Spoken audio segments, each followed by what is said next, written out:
Shalom saudara-saudari yang terkasih di dalam Tuhan.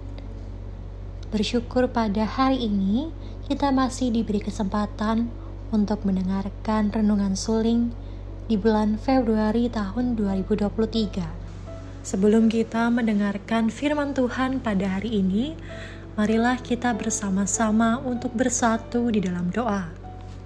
Bapa kami yang bertahta di dalam kerajaan surga, terima kasih Tuhan atas setiap kasih karunia, atas setiap berkat yang sudah Tuhan limpahkan ke dalam hidup kami.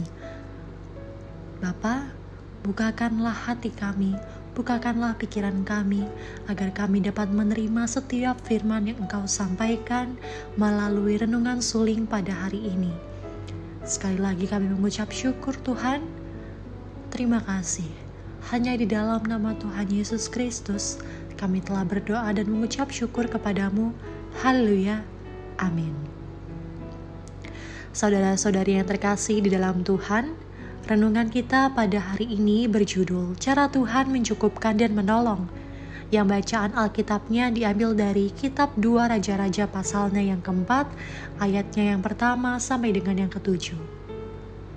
Jawab Elisa kepadanya, "Apakah yang dapat kuperbuat bagimu?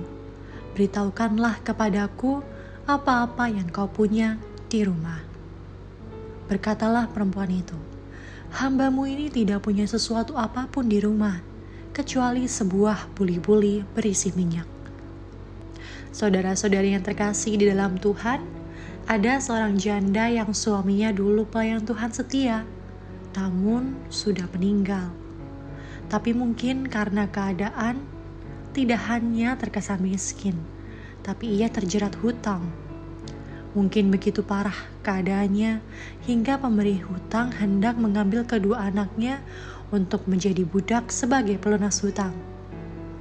Bagi seorang ibu atau ayah, harta terpenting adalah anak-anak, apalagi setelah pasangannya tidak ada. Lebih-lebih terasa pentingnya anak-anak, karena merekalah buah kasih dan kesayangan hatinya yang masih tertinggal.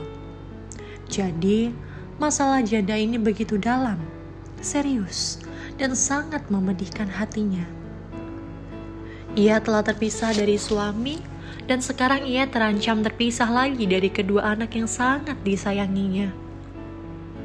Namun, saat ia datang mencari Tuhan dan membiarkan Tuhan mencampur tangan, lewat datang pada Elisa, beban yang sangat mustahil terpecahkan baginya secara manusia itu. Tiba-tiba dapat teratasi. Tuhan lewat Elisa bertanya apa yang ia punya. Dijawabnya hanya sebuli-buli minyak. Lalu Tuhan lewat Elisa memperbanyak, memultiplikasi minyak-minyak itu menjadi sejumlah semua bejana yang bisa ia dan anak-anaknya kumpulkan, sehingga mereka lalu berjualan minyak-minyak itu. Tidak hanya ia bisa melunasi hutang dan tetap mempertahankan anak-anaknya, bahkan Tuhan berkata lewat Elisa bahwa dari selebihnya lah ia harus hidup. Berarti dari kelebihan uang sisa penjualan semua minyak tersebut, ia diminta mengatur hidupnya dengan baik mulai saat itu. Sejak saat itu, ia dan anak-anaknya punya penghasilan tetap, serta dapat melanjutkan hidup tanpa khawatir dan masalah keuangan. Demikian pun kita. Bila ada kesusahan kecil sampai kesusahan yang terasa mustahil. Yang pertama, ikut sertakanlah Tuhan.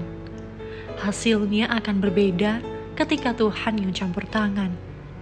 Kedua, Tuhan bisa memakai seberapapun yang kita punya, apapun yang kita bisa, untuk menjadi saluran solusi yang akan Ia sediakan. Dengarkanlah arahan Tuhan. Lakukan tanpa berkecil hati dan meragukan. Ikut sertakan Tuhan dan biarkan Tuhan memakai apapun yang kita bisa, seberapapun yang kita punya, sesuai arahannya. Saudara-saudari yang terkasih di dalam Tuhan, pokok doa kita kali ini, mari kita bersama-sama berdoa untuk kebutuhan gembala dan perkembangan pelayanan pekerjaan Tuhan di BPW Ampel. Demikian renungan suling edisi 2 Februari tahun 2023. Tuhan Yesus memberkati.